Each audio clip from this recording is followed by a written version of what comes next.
Bienvenidos. La Radio Divertida presenta Frecuencia Psicológica. Los temas de actualidad, polémicos y de vanguardia, con la psicóloga y tanatóloga Rosalba Mosqueda Ibarra. Entrevistas, invitados y mucho más. Esto es Frecuencia Psicológica. Comenzamos.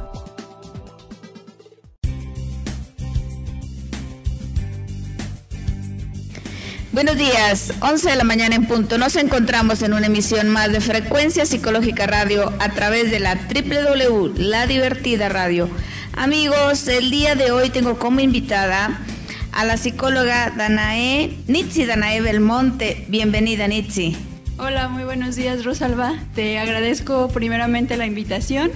Y pues bueno, creo que el día de hoy va a ser un día muy provechoso porque el tema que vamos a platicar es un tema muy importante y que creo que las personas que nos escuchan les va a ser de mucha utilidad. Así es, y hemos titulado el día de hoy a este tema Hábitos y límites. En específico es hacia los niños, pero sin embargo es un tema que nos compete a todos los seres humanos. Si queremos desarrollar ciertas habilidades, tenemos que ser muy responsables, sobre todo desde niños, pero en nuestra adolescencia, en la juventud, en la edad adulta, tenemos que seguir fomentando las rutinas y los hábitos como elementos esenciales de un proceso de crecimiento a lo largo de toda nuestra historia. Por lo tanto, las rutinas y los hábitos pues son necesarios para el buen crecimiento y el que no nos frustremos cuando queremos perseguir un objetivo. Todo mundo ponemos proyectos, objetivos, metas y sobre todo que estamos a finales de este año y que empezamos el año con nuevas ideas en nuestra cabecita y que terminamos a veces un año y que estamos muy frustrados porque no se lograron, porque no sucedieron. ¿Qué pasó ahí? Pues seguramente tus rutinas, tus normas, tus hábitos, pues no fueron los adecuados para que lograras que se concretara lo que tú esperabas. Y otras veces también tienen que ver por terceras circunstancias, que también hay que aprender a ser flexibles en esto, como en todo. Así que vamos a partir explicando un tanto qué es un hábito, Nitzi. Así es, vamos a empezar por definir, Rosalba, como bien lo dices, porque bueno, a lo mejor cada uno en nuestra mente, en nuestro mundo, por la educación que nos dieron, podemos tener definiciones equivocadas. Y ese es un mal inicio porque podemos tener buenas intenciones, pero si tenemos malas definiciones, nuestras buenas intenciones no van a servir de nada. Entonces, así es, que quede claro muy bien desde un inicio para que se fundamente aquello. Así es, entonces vamos a empezar para que todas las personas que nos escuchan puedan tener la misma definición y podamos estar todos en el mismo canal, ¿no? Primero, un hábito. Un hábito es una conducta aprendida, es decir, es algo que se enseña. Si yo, por ejemplo, tengo el hábito de hacer ejercicio todos los días, seguramente es porque yo lo aprendí de alguien, principalmente una figura de autoridad, ¿no? Los padres principalmente, o lo pude haber aprendido de algún hermano, algún tío, etcétera. Pero, ¿a qué voy con esto? Una conducta, un hábito es una conducta aprendida, es una conducta enseñada. Yo no puedo esperar que mi hijo tenga el hábito de hacer las tareas todos los días en cierto horario si yo nunca se lo enseñé como papá. Entonces, ahí es bien importante el ejemplo que yo como autoridad, que yo como figura paterna le estoy dando a mi niño. Entonces, necesitamos varias características para que un hábito esté bien fundamentado. Muy bien, muy importante esto que nos dices. Entonces, repasando el punto. Un hábito es una conducta enseñada y que quienes van a influenciar para que este niño aprenda algo, que se aprende más de la observación que de lo que le dices las personas, pues tiene que ver, como tú decías, todas esas figuras de autoridad que son los papás, los hermanos mayores, los abuelos, los tíos, los maestros, todos los que fungen como autoridad para el menor. Esos van a marcar la pauta y los pequeños son unas esponjitas que todo lo que ven, todo lo que observan, realmente lo están representando. Por eso es que nosotros los psicólogos, cuando nos llegan pequeños a la consulta, verdaderamente ellos son tan transparentes que nos dicen claramente toda la dinámica de su familia y de lo que está sucediendo, y entonces precisamente cuando hay un desajuste o hay algo que no concuerda, pues tiene mucho que ver con eso que ellos están aprendiendo. Por lo tanto, entonces la familia es un básico para que este niño fomente esos hábitos. Pues ahora vamos a partir a otro punto. ¿cuáles serían los hábitos fundamentales de un menor? Por ejemplo, en un menor yo creo que para la primer como de las señales para nosotros poder implementar un hábito es ver cuáles son aquellas cosas en las que yo estoy chocando como más con mi niño, ¿no? ¿Cuáles son esas cosas que me están haciendo que a cada rato lo regañe, que el niño haga berrinche, que incluso hasta termine pegándole porque ya no sé cómo hacer para que obedezca, ¿no?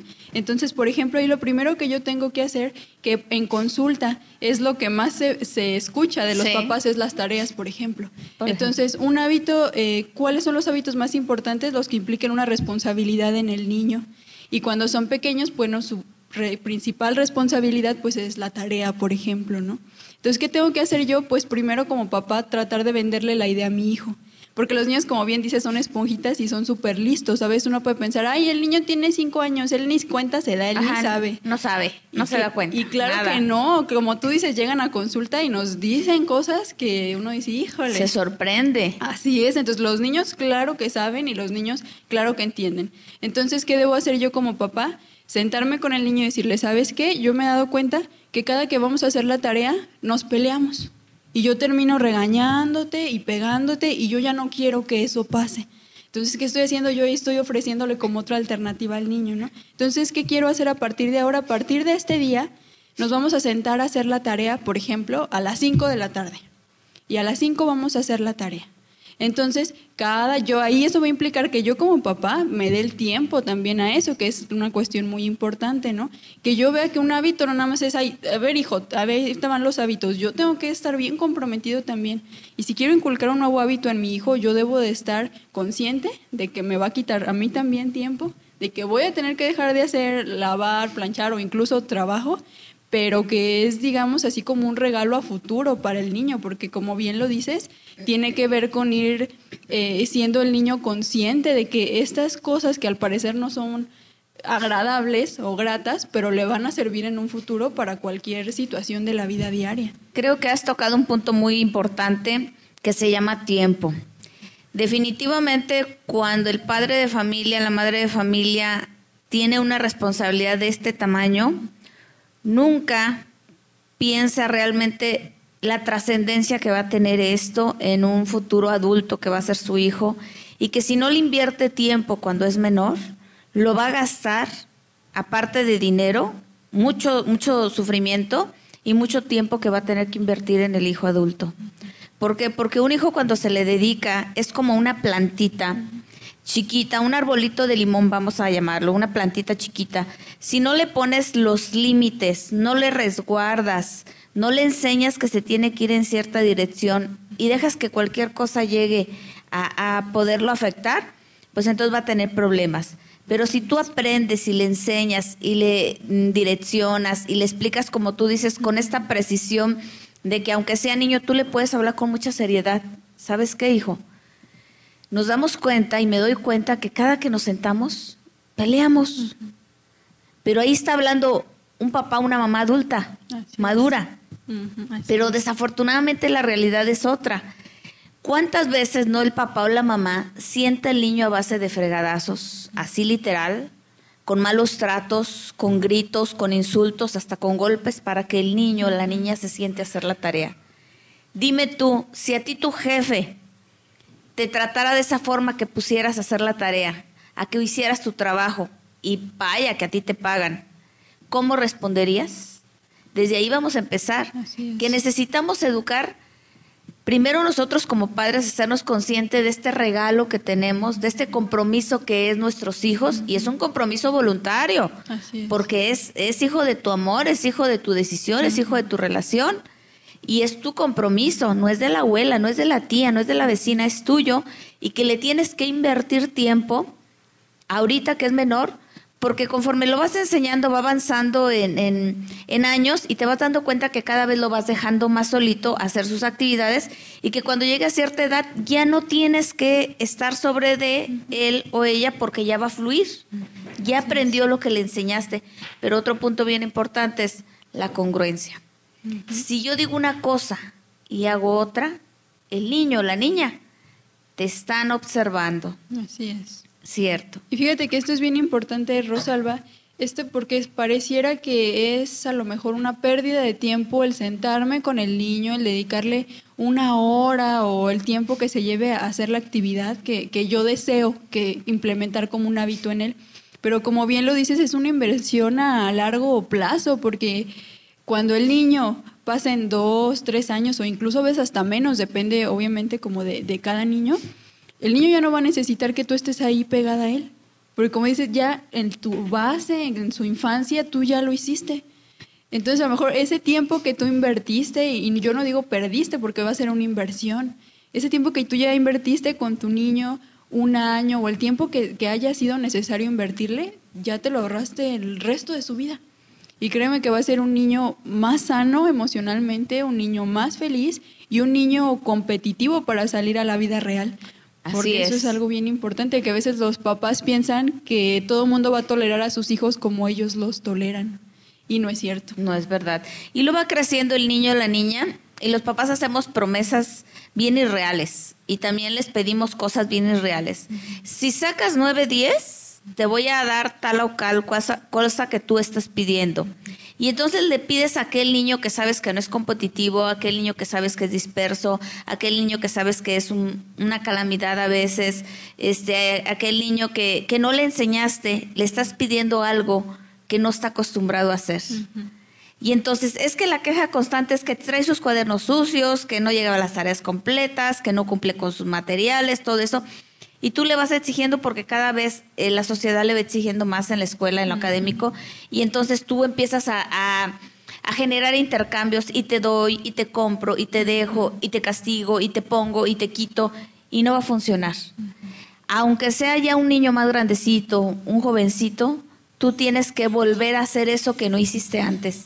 Siéntate con él, explícale, háblale a los ojos, y negocia de tal manera que los dos salgan ganando. Porque eso es lo que va a hacer el maestro de educación especial, eso es lo que va a hacer el psicólogo, eso es lo que va a hacer el maestro que le estás poniendo como tutor. Lo que tú no has hecho lo va a hacer otro, a final de cuentas. Entonces, pues, ¿qué más da que lo hagas ahorita, cuando están menores?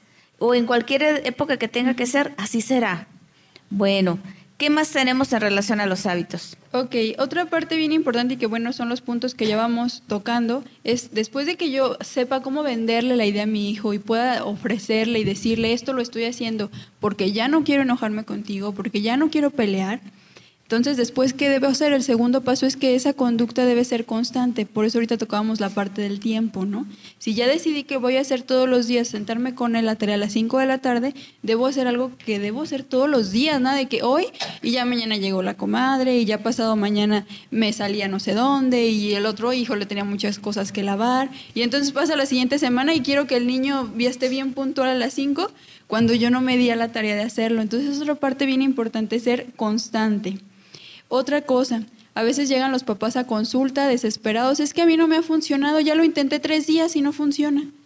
En 3 días no se va a formar un hábito. Así es. Entonces, otra cosa es paciencia, mucha paciencia, mínimo 3 semanas, mínimo 1 mes, 2 meses, para que uno pueda decir, no me funciona.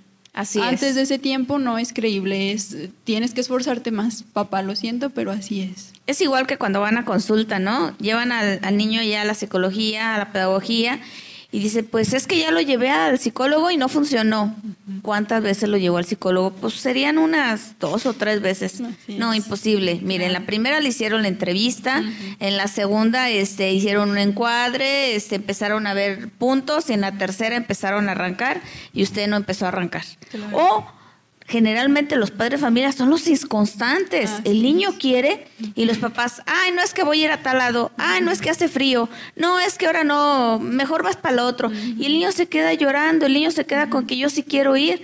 ¿Por qué? Porque le están prestando atención, porque se está divirtiendo con la enseñanza, pero pues son los papás con los que deberíamos de trabajar muy fuertemente.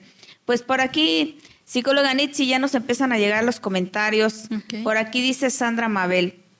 Hola, buen día, Rosalba. Escuchando Frecuencia Psicológica en Plaza Delta. Saludos. Muy bien. Saludos hasta Plaza Delta. Pues, Mari León. Hola, Rosalba. Saludos. Creo que los hijos necesitan límites y les hace bien si estas son dados a base de afecto y sin violencia. Así es. Ese es un punto bien importante porque si te fijas aquí en los puntos, al menos que hemos abarcado en este momento, jamás hemos hablado de y se sienta y los angolotea y le jala la oreja, porque eso no es necesario y como bien tú comentabas, a veces es la primera acción que tomamos. ¿No? No me obedeces y ya le di el manotazo, ya le pegué en la cabeza, ya lo que sea. Y entonces, ¿qué es lo que pasa cuando empezamos a tomar estas acciones? El niño se acostumbra al golpe. Y entonces ese golpe que yo pienso que lo está educando, ese golpe que en mis ideales creo que lo está educando, al contrario, o sea, el niño ya no le hace nada. Entonces la próxima vez que yo reaccione así, pues el niño va a ser igual, como si yo le hablara o cualquier otra acción, porque ya se volvió común para él. Es lo que dicen algunos padres de familia, es que no entiende más que cuando le pego o le llamo la atención de una manera muy hosca. Le tengo que gritar, definitivamente. ¿Cuántas veces le dijo las cosas o le explicó las cosas? Pues mire, le digo 1, 2, 3, bueno, y hasta cuando llega a la 10 ya no aguanto, ya le tengo que aventar el zapato, le tengo que hacer algo. Le digo, ¿sabe qué? Yo creo que es muy bueno que sea insistente, pero yo creo que lo más probable es que no se para frente a su hijo, lo mira a los ojos y le dice, estamos hablando en serio, sin gritos, sin insultos, que te vea la cara que estás hablando en serio, porque los hijos también lo toman a broma, lo toman, ellos mismos nos han dicho, es que grita y grita y grita, y nunca cumple, siempre dice, y te voy a hacer, y le voy a decir, y vamos a hacer, y no te voy a sacar, y qué sé yo, y al rato, ándale, arréglate, mijito, vámonos. O sea, hay incongruencia, Eso ¿sí? es. Y entonces, estos detalles, como tú dices, y regresando al asunto, mucho afecto, no violencia. El afecto es, te digo las cosas porque te quiero, te lo estoy diciendo de corazón y te lo digo en serio. No estamos jugando.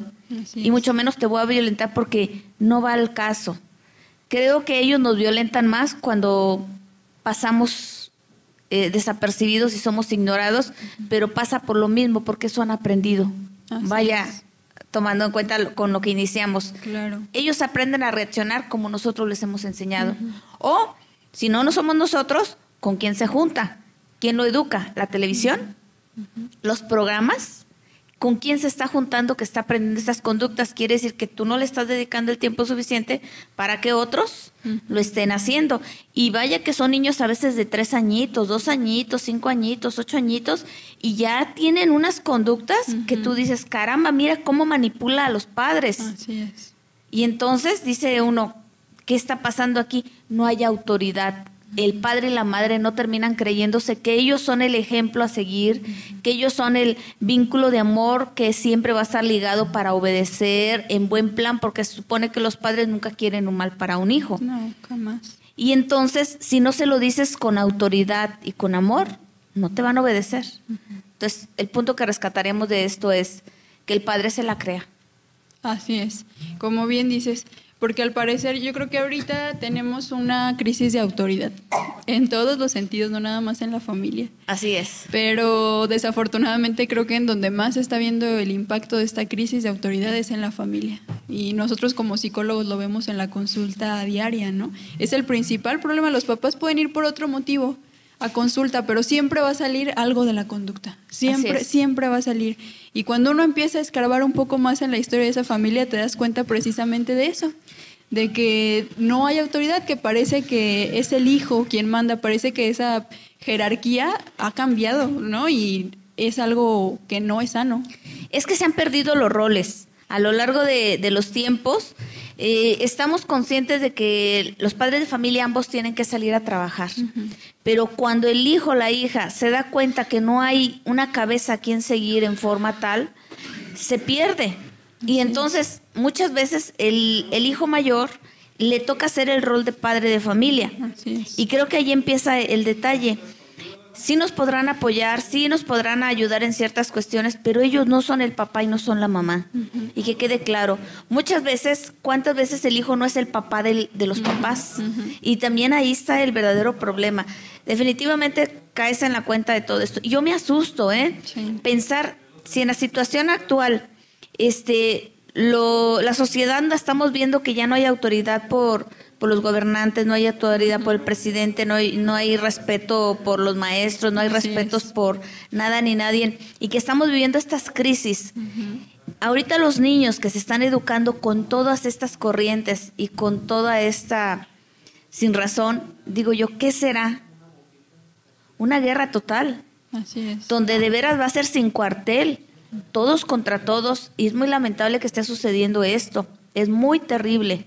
Así que ojo y atención, no perder los límites, no perder el rol, dejar muy claro las normas de una manera muy firme y amorosa. Así es. También por aquí nos dicen, saludos, los escuchamos en Denver, Colorado, felices fiestas, normas y límites necesarios de nuestros niños. Así es. Pues saludos hasta Estados Unidos. Muchos saludos y gracias por escucharnos. Así es. Por acá dice también Pepe Sánchez, si hay límites y hábitos de nuestros niños, permitiremos el desarrollo de niños más autónomos. Éxito, buen fin. Creo que ese es el objetivo, ¿no? Sí. ¿Qué es lo que decíamos? Cuando tú has educado a un niño, has educado una generación, has educado una institución, has educado un líder, has educado que este niño piense, que este niño tome decisiones más asertivas y no esté codependiente de que ya es grande y toma la opinión de la esposa, de la mamá, de la abuelita y que no tiene iniciativas propias. Estás propiciando pues un cambio.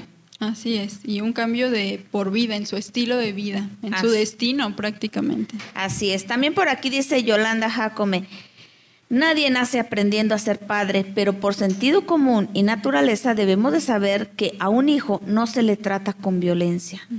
Ese sería el sentido común. Lamentablemente, también pasa otro punto. Te han educado de tal manera, de ciertos modos, digamos, muy feministas o muy machistas a extremo, que la persona en su inconsciente repite estilos y se los lleva a su familia y cree que si funcionaron allá le van a funcionar aquí. Y la verdad es que cuando analizan, ya cuando llegan, por ejemplo, a la consulta, algunos que tienen la suerte y la oportunidad de darse ese chance, se dan cuenta que no les gustó ni cómo los trataron, ni cómo pasó la historia, y que lamentablemente están haciendo lo mismo con sus hijos. La repetición de patrones es muy común, pero como dices, muchas veces son áreas de nuestra vida que no queremos voltear a ver. Que porque es duro, es difícil reconocerlo, pero aquí lo importante que nos da la parte de la terapia psicológica es precisamente darte cuenta de esos puntos que al parecer los has dejado muy escondidos, pero que es precisamente eso lo que te ha llevado a repetir patrones, lo que te ha llevado a estar estancado a lo mejor con ciertas situaciones emocionales, porque no lo has querido reconocer. Y esa es la parte más importante con la que trabajamos, ¿no? Reconocer todo eso que te ha lastimado, que de alguna manera te ha roto algo por dentro, ¿no? Porque muchas veces creemos que ocultarlo es solucionarlo, cuando no es así, todo lo contrario, ocultarlo hace más grande el problema. Así es, muchas veces suponemos o creemos que no pasa nada, minimizamos y pues con el tiempo vamos dándonos cuenta que sí pasaban cosas. Y desde luego pues el tiempo nos va contestando muchas cosas y sí es verdad que pues una madre o un padre inmaduro genera hijos inmaduros. Entonces la invitación está abierta a que todos los padres de familia que ya tienen a cuestas una responsabilidad que son los hijos, pues se formen, lean, busquen cursos, busquen lugares donde les pueden orientar. Creo que como dice aquí la radioescucha Yolanda, nadie nace sabiendo ser padres, todos vamos aprendiendo. Sabemos que los seres humanos somos a base de ensayo y error, pero pues vamos a darnos la oportunidad de enmendar, vamos a darnos la oportunidad de buscar opciones. Ahí en la Unidad Psicológica Irapuatense tenemos los grupos de autoayuda y crecimiento emocional con cuotas voluntarias, conferencias constantes, la gente puede acercarse, las consultas verdaderamente tampoco son gravosas. Tenemos varios lugares y centros a donde podemos dirigirnos, pero lamentablemente pues la gente va ya cuando tiene el verdadero problema encima, pero grande, grande, grande. Y como yo les decía, y luego pretende que en 3 sesiones se cure. Es como pretender que tienes una bacteria, un virus, un cáncer tan terrible y que en 3 sesiones ya se alivió el problema. Vamos a utilizar la cultura de la prevención, vamos a buscar estrategias que ahorita con la tecnología están al alcance de cualquiera. Así es. Fíjate, bueno, ahorita que comentas esta parte, me gustaría ir introduciendo el otro concepto que son los límites, porque hablan precisamente de esto que tú bien comentas, ¿no? Bueno, si me lo permites, pasemos a este otro concepto, claro. Porque por lo que veo, la gente lo ve junto con pegado, y es que así es, ¿no? O sea, un hábito obviamente requiere un límite. ¿Qué es un límite, Rosalba? Un límite es una restricción, y esta restricción siempre va a tener una consecuencia. Vamos a poner un ejemplo de la vida cotidiana. Nosotros cuando salimos en nuestro coche y andamos por las calles, hay un límite de velocidad. Si yo excedo ese límite de velocidad, va a haber una consecuencia. Si el tránsito me ve o cualquier persona que esté encargada de eso... Multa o accidente. O un accidente. Pensémoslo igual en los semáforos. Los semáforos existen por una razón, marcan un límite. Si el semáforo está en rojo, todos sabemos que debemos parar. Y vamos a esto que tú dices, ¿no? Si yo infrinjo ese límite, o una multa o un accidente. Y si lo respeto, funcionamos todos más adecuadamente, porque entonces surge ahí el valor principal, el respeto. Así es. Hay una secuencia de que hay un momento para cada cosa. Así es, y de ahí la importancia, ¿no? O sea, tan fácil y tan sencillo que suena, ¿no? Un límite es una restricción. ¿Qué tenemos que hacer para trasladar este ejemplo, ¿no? Ya lo pusimos en algo de la vida diaria. ¿Cómo lo trasladamos? ¿Cómo se aplican los límites en casa para que funcionen? Es algo parecido a los hábitos en este primer punto. No se trata de poner límites en todo y que mi casa se convierta como en los militares, ¿no? No, se trata de poner restricciones en aquellas áreas en las que yo estoy viendo que estoy teniendo conflicto, con mis hijos, con las personas con las que yo vivo en mi familia. Entonces yo detecto esa situación y ahí pongo un límite.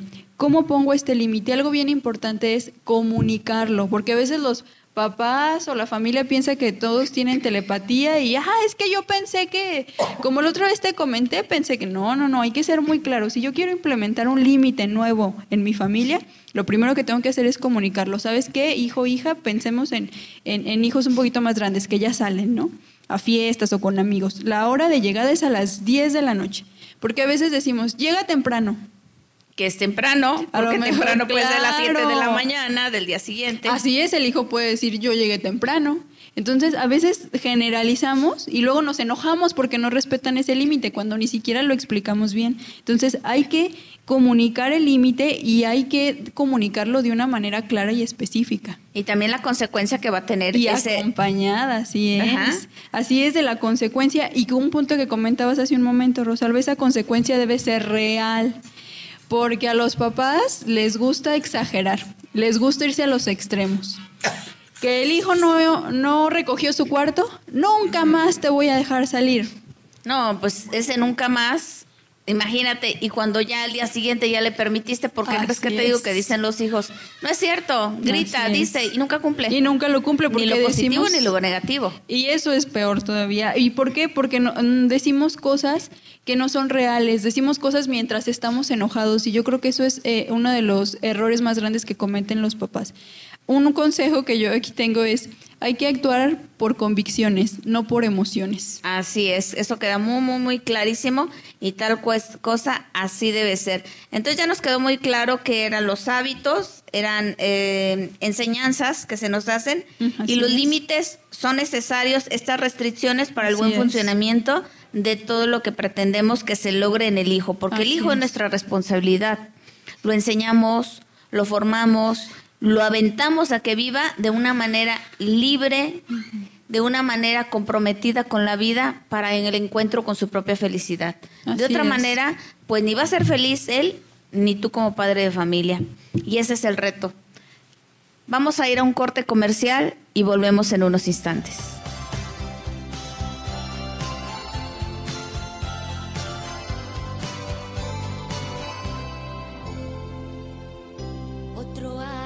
Que queda atrás, 1000 momentos que recordar, otro año, 1000 sueños más, hechos realidad. Quédate con nosotros, estás escuchando Frecuencia Psicológica, ya regresamos.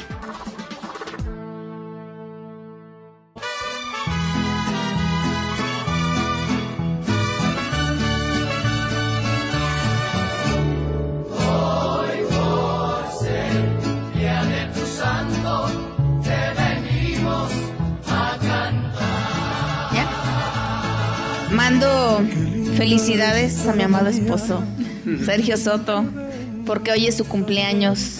Así que Dios te siga bendiciendo y guardando ese hermoso corazón que tienes. Amigos, vamos a continuar aquí hablando acerca de los hábitos y límites que son tan importantes en el desarrollo de un menor y que a lo largo de nuestra historia tenemos que ir fomentando y trabajando día a día y el solo por hoy. Vamos a ver por qué muchas de las veces pues no logra el padre de familia afianzar estos hábitos y estos límites. A ver, licenciada, ayúdame. Claro que sí, mira, creo que una parte bien importante que tiene que ver con el éxito o el fracaso de cómo yo como papá implemento hábitos y límites en mi hijo, dependen, como hablábamos en un principio, del papá mismo o de los papás mismos, ¿no? Porque algo que noto mucho en la consulta es que a los papás les cuesta mucho trabajo decir no a sus hijos. Les cuesta trabajo dejarlos vivir las consecuencias de sus actos. El niño hace algo mal y va el papá a solucionarlo. Al hijo se le olvidó apuntar la tarea y ahí va el papá corriendo a conseguir los teléfonos del compañerito y no sé qué para resolverle problema al niño. Les cuesta mucho trabajo dejarlos y que el niño se frustre. Pareciera como que la frustración no quieren que nunca el hijo experimente eso. ¿Por qué pasa esto, no? Eso quiero que nos enfoquemos en esta segunda parte de la plática, ¿no? Y fíjate que mucho tiene que ver, Rosalba, con los sentimientos de culpa. A ver. ¿Por qué podemos llegar a sentir culpa o por qué en específico los papás pueden tener este sentimiento? Primeramente por el mundo y la sociedad actual en la que vivimos. La mayoría de los papás trabajan, ambos. Entonces los niños se quedan solos o en lo mejor de los casos con algún familiar, pero también es muy probable que se queden con el vecino, la comadre, el amiguito. Y entonces, ¿qué ha pasado? A mí llegan a consulta y me dicen los papás, es que llego a las 7, 8 de la noche a la casa y como para llegar a regañarlo, ay no, pobrecito. Entonces mejor ya no le digo nada y mejor me pongo a ver la tele con él, porque pues ni lo veo y cuando lo veo lo regaño. Puro papacho. Así es. Pero ¿de qué viene esto? Es que me siento, lo que hay detrás de esa frase es, yo me siento culpable por no pasar el tiempo ni de cantidad ni de calidad con mi hijo. O se van a los extremos, Nitsi. Algunos papás a mí me han contado, es que a mí me maltrataron, a mí me exigieron, a mí me pusieron y fui muy infeliz. Y ahora no tengo la capacidad ni quiero lastimar ni limitar a mi hijo en nada. Yo quiero que sea así como que el aire, que se lo lleve, él sabrá. Y entonces ya con el tiempo se va dando cuenta que tampoco funciona ninguno de los dos extremos. Así es, los extremos siempre son malos. Pero fíjate que muchas veces las experiencias difíciles que pudiste haber llegado a pasar tú en tu familia o en tu historia, muchas veces es eso lo que ahora te hace ser la persona que eres. Claro. Y si tú te das cuenta que a lo mejor ese pasado me ayudó ahora a ser una persona más fuerte, una persona que lucha por lo que quiere, una persona que no se da por vencida por lo que los demás piensen o los demás digan, ¿por qué yo privo a mi hijo de eso? Claro, de esa oportunidad. Ahora recordemos que el sobreproteger, el solucionarle las cosas constantemente a un hijo, eso tú le estás dando un mensaje, sin mí no la haces, tú no puedes. Y eso es agresión, eso es invalidarlo. Y realmente eso afecta en toda esta salud mental que a la larga pues le va a traer muchos problemas. Entonces no estamos diciendo con esto que no hay que ayudarles, no estamos diciendo que los dejes que ellos solo a ver cómo le hacen. Te estamos diciendo de inicio que tu obligación y tu responsabilidad amorosa como padre, como guía, como colaborador, es enseñarlo, orientarlo, dedicarle tiempo, explicarle una y otra vez, hasta que poco a poco empiece a caminar por sí solo todo esto que tú has invertido y le has dedicado de tiempo, y de tal manera que también él vaya aprendiendo que se tiene que enfrentar a sus propias consecuencias. No es posible que algunos padres de familia, por ejemplo, me ha tocado pacientes que son de Abasolo, que vienen y traen los niños a la escuela de Irapuato, se le olvidó la mochila a la niña y la mamá se tiene que regresar hasta Abasolo. ¿Cómo es posible que la niña que va a la escuela se le olvide la mochila? La niña de secundaria. No. ¿Qué te está diciendo esto? Entonces, ¿te fijas que él se le va a olvidar en un futuro. ¿Y a quién va a responsabilizar? A los padres.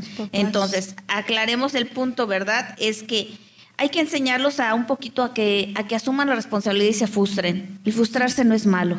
Todo lo contrario, la tolerancia a la frustración les ayuda a que cuando se enfrenten a un problema realmente grande, porque el hecho de que no me dejaste ver la televisión o no me dejaste salir a jugar, y si con eso el niño me hace un súper berrinche tremendo, imagínate cuando se enfrente a un problema realmente grande, ¿cómo va a reaccionar? Y lo peor de todo es que al niño, si tú le enseñas que cuando hace berrinche tú le solucionas el problema, él va a esperar que entonces, esa es la técnica, ¿no? Él lo aprende así. Él lo aprendió, que le funcionaba llorar, gritar, chantajear, aventar, y le resulta lo que él espera. Y entonces, pues, lo va a seguir haciendo porque funciona. Miren, amigos, si ustedes en algún momento requieren o quieren una orientación más precisa, más concisa para la situación que estés atravesando con tu hijo, con tu hija, con tu adolescente, con tu joven, te podemos orientar y te podemos compartir que detrás de cada queja hay una necesidad, que detrás de cada conducta hay una emergente necesidad que está teniendo este niño y que está pidiendo. Muchas veces te está pidiendo, dame autoridad, otras veces te está pidiendo, déjame controlar, otras veces te está pidiendo, dame amor, otras veces te está pidiendo, dame tiempo, otras veces te está diciendo, escúchame. Y cada queja está diciendo algo.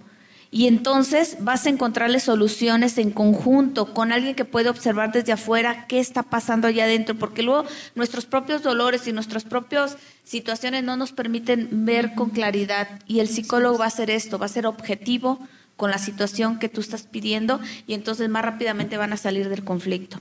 Créanme que se le invierte un poco, pero vale la pena. Así es.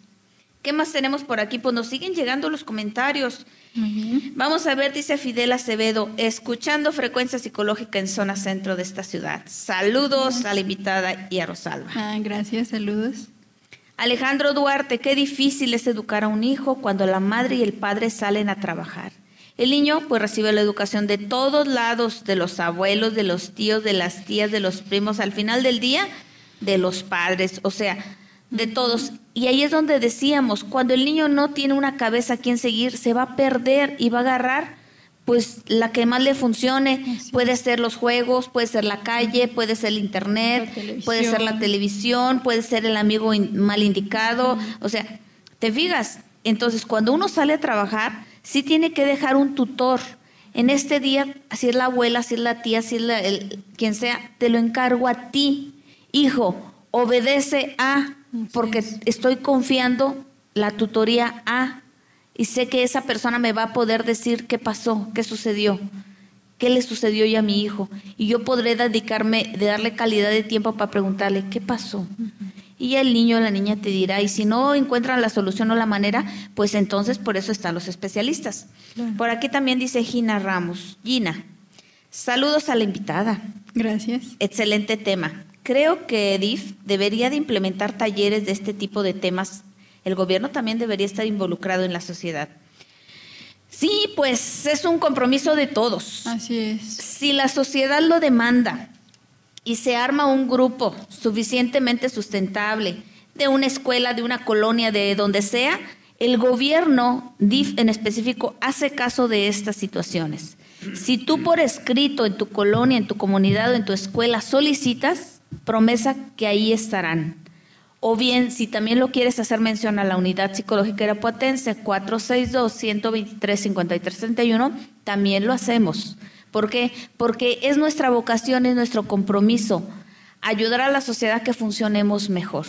Así es, y fíjate que estos temas son esenciales porque yo creo que ahorita es la necesidad más grande que las familias tienen. Ahora, fíjate que algo retomando uno de los comentarios que ahorita leías, que decían esta parte de lo difícil que es ser padres cuando ambos papás tienen que salir a trabajar. Y me gusta esta parte que dices, Rosalba, de cómo la importancia de delegar esa autoridad, pero ahí la palabra central es delegar. Porque a mí me ha tocado en consulta papás que salen a trabajar y pareciera que su autoridad se desaparece por completo y pasa la autoridad de los abuelos. Entonces los niños tampoco es así, porque eso digo, la palabra clave es delegar, no se trata de yo ya no soy nada. Un rol y ya, claro, con permiso, ahí dile a tus abuelos. No. Porque aquí algo que pasaba y que a mí me preocupaba bastante en esta familia que tendiera que los abuelos tomaron el rol de autoridad y aquí lo malo es que ellos delante de los niños e incluso en la cara de los papás les decían, es que aquí se hace lo que yo digo. Y entonces, ¿qué pasa ahí? Los niños se confunden y dicen, entonces, ¿quién es mi autoridad? ¿A quién obedezco? Así es. Y eso es lo peor que le puedes hacer a un niño. No dice que no se los encargues a alguien, sí, pero haciendo esto que tú dices, ¿no? Hijo, yo a tu abuelo le dejé la indicación o a tu tío de que te cuide, pero entonces se fijan ahí, yo ya le estoy indicando a mi hijo que yo di esa orden. Así es, y cuando vuelva, platicamos. Así es, no me desligo. No me desligo, sigo siendo el rol, pero me van a ayudar. Y eso es delegar, negociar, y como decías, un punto bien importante en esto de los límites, hay que comunicar. Y ese es uno de los factores claves de estos desórdenes y estas situaciones. No comunicamos adecuadamente y no retroalimentamos la orden, la damos y damos por hecho cosas, pero creo que la responsabilidad está en una buena educación, en la comunicación, de aprender a bajar la información, retroalimentar la información y hacerla valer. Cumplirla, que era lo que decíamos, ¿no? Cumplir siempre. Entonces esta parte es bien importante. No se trata de que, no, ni modo, papá o mamá, salte de trabajar y quédate con tu hijo. Yo creo que hay maneras en cómo se puede seguir teniendo a lo mejor este estilo de crianza o este estilo en tu familia, pero siempre y cuando no descuides tu papel de autoridad y que tu hijo te vea como esa autoridad. ¿Y qué te va a ayudar eso? Que cumplas lo que digas, ¿no? Y que se haga valer tu palabra, porque eso es bien importante. Hay papás que son muy inestables y que de repente, vuelvo a la frase que decía, ¿no? Si yo actúo por emociones y mi hijo viene y me dice algo, yo le digo, no. Y al rato, sí, hijo, vámonos, no sé qué. ¿Según mi ánimo? Según mi ánimo, obviamente le voy a decir, bueno, ¿y a qué le pasa, no? Entonces, eso me resta autoridad. Entonces, hay que ser muy firmes con lo que decimos y hacer valer nuestra palabra. Eso es básico. Sí, por eso insistimos que los padres de familia tenemos que educarnos, aprender, buscar estrategias, pues para equivocarnos menos en nuestro rol y no pagar las consecuencias en un futuro muy inmediato. De veras que los niños aprenden experimentando ensayo y error, pero esto lo hacen por observación e imitación. Entonces, ¿qué mejor que los padres deben ofrecer unos mejores modelos adecuados a estos comportamientos, educando el cómo hacemos, qué decimos, qué congruencia hay entre nuestros hechos? Y entonces los hábitos y normas, sobre todo los límites, son necesarios para el sano crecimiento físico, mental, emocional. La familia entonces, por lo tanto, es el ámbito donde el niño recibe estos estímulos, estas lecciones, esto que le va a dar un sentido a su propia existencia. De otra manera se van a empezar a perder y por eso son presas del enganche de muchas falsas creencias, como de situaciones o de amistades no adecuadas. Así que rescatemos el valor de la familia en un buen sentido. Hay que educar con congruencia estos hábitos y estos límites. Pues siguen llegando por aquí, dice Candy Saldaña. ¿No les ha pasado o han visto mamás solas, padres, solapadoras, perdón? Los niños les toman las medidas y les pisan la sombra a los padres. En muchas ocasiones creo que hay que tener mano fuerte, pero sin violencia. A esto de las madres solapadoras, justamente aquí la psicóloga estaba hablando de esas emociones con las que son movidos los padres. Así es. ¿Y por qué llegan a permitir tantas cosas a algunos padres o algunas madres que les llaman solapadoras, alcahuetas o como quieran llamarlas, que les permiten cosas que tú ves que son incongruentes y que van a dañar al hijo? Porque, pues, ¿cómo va a ser posible que ciertas conductas o ciertos permisos sean para un menor o para una situación? ¿Por qué? Yo creo que mucho tiene que ver con esto que te comunicaba de la culpa. Yo la verdad creo que al menos lo que he visto en consulta es que muchos papás tienen mucha culpa. Y entonces, ¿qué pasa? El ser un padre, como bien decías, Rosalba, es un trabajo de 24 horas al día que te va a durar, ¿cuántos años te gusta? ¿20, 25? Por poquitos, y si no es que toda la vida. Y si no es que toda la vida, por lo que estamos viendo, ¿no? Que cada vez más grandes se salen de su casa. Entonces, imagínate, es un trabajo de ¿cuánto tiempo te implica? Entonces, muchas veces todo esto puede llegar a causar en los papás un agobio, un cansancio que es normal.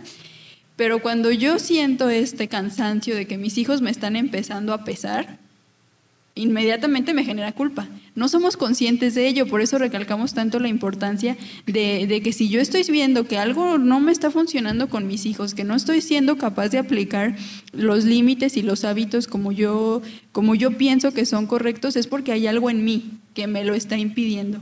Por supuesto. Y también permítanme opinar acerca de mi hipótesis acerca de los padres o madres solapadoras. Cuando un padre admite esto es porque tiene cola que le pisen. Y para que no me revele o no me ventile, pues le hago segunda. Y así pues hablamos el mismo idioma.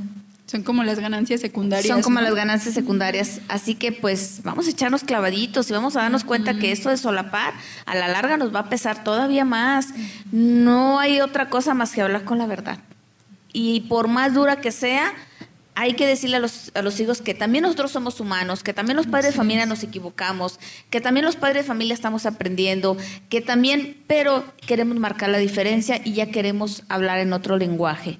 Un lenguaje más objetivo, más firme, de un modo personal, de un modo yo, tú, nosotros, pues acentuándonos cosas positivas unos de los otros, explicando por qué ocurrieron ciertas cosas y con mucha firmeza y mucho amor hacer los cumplimientos. Sí, y es que aparte, en esta parte que comentas, un padre solapador o un padre que todo le tolera a su hijo, pues también uno puede llegar a pensar que va a ser un papá pues muy manipulable, ¿no? O sea, depende de lo que el hijo diga o haga, entonces el papá va a estar en función de eso. Y un papá que es manipulado, pues es un papá débil. Y yo creo que si nosotros nos ponemos en postura de hijos, yo creo que a nadie nos gustaría tener un padre débil. Así es, y créanme que los hijos, los niños, los adolescentes, los jóvenes, cuando están teniendo conductas fuera de serie, te lo juro que en el fondo están diciendo, ponme límites, dime basta, y él lo va a interpretar como que me quieres. Mira, aunque se enojen, aunque no lo crean, con el tiempo ellos se van a dar cuenta que ese límite que le pusiste, ese no tajante, ese sí porque sí y este no porque no, a la larga ellos van a entender que era amor. Pero cuando tú no les marcas límites, ellos lo interpretan como un desamor. Créame lo que así es. Ustedes recuerden, si son padres de familia, madres de familia, acuérdense cuando fuiste ignorado por tus padres, cuando le daba lo mismo si llegabas o no llegabas, hacías o no hacías, ponías o no ponías, ganabas o no ganabas, les daba lo mismo. Y cuando tú empiezas en el fondo a darte cuenta que entonces no les importo, empiezas a tener conductas X. Entonces, a final de cuentas, los límites siempre van a ser un motivo de amor. Y los límites nos dan seguridad, ¿no? También. Ah, claro, esa es la ganancia mayor, nos da confianza y nos da seguridad, que es lo que queremos. Así es, yo creo que cualquier persona es lo que busca. Entonces, si tú le puedes dar a tu hijo eso desde ahorita, y como decíamos en un principio, entre más pequeño mejor, porque conforme el hijo va creciendo e incluso entra a la adolescencia, y si entonces ahí es cuando yo me doy cuenta, híjole, ya se me fue el tren, quiero poner límites, quiero poner hábitos, no es imposible, pero va a ser mucho más complicado. Vas a tener que aprender a negociar con tu hijo, con tu hija, de tal manera que los dos salgas ganando. Y en esta situación no es una batalla, es una mutua enseñanza, porque los hijos ahora también nos educan a nosotros los padres. A veces son más listos, han desarrollado una inteligencia emocional mayor, les hemos brindado un sistema de educación escolarizado a otro nivel, les hemos proporcionado otros ambientes. ¿Por qué no crecer juntos? ¿Por qué no aprender juntos? Les insisto, hay lugares, hay momentos, hay situaciones donde podemos aprender juntos de tal manera que nos la hagamos más fácil la vida.